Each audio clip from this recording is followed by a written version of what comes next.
So, hello guys! Welcome back to my channel again. So, today, andito tayo sa taas ng bus. Double-decker bus na tinatawag. So, kung nakikita nyo is andito ako sa taas at yan ang view niya sa baba. So, ang ganda pala sumakay guys sa bus kapag gabi. Lalo na kapag gabi kasi may mga ilaw-ilaw. So, kung nakikita nyo yung mga sasakyan yan sa baba yan.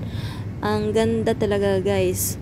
Pero depende na rin yun sa mga driver kung mag-drive siya is maganda mag-drive, pero pag mabilis magpreno, ganon so nakakahilo guys. So depende talaga sa driver kung maganda mag-drive. So yan, ang galing ng driver guys, hindi ako nahilo. So sumakay ako sa taas. So yan ang view niya sa taas guys. Yan ang makikita nyo lahat yan, mga mall dyan sa may Salmia.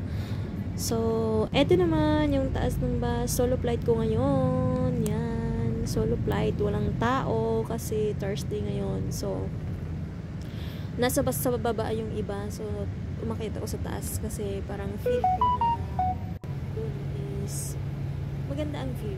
So, thank you for watching guys.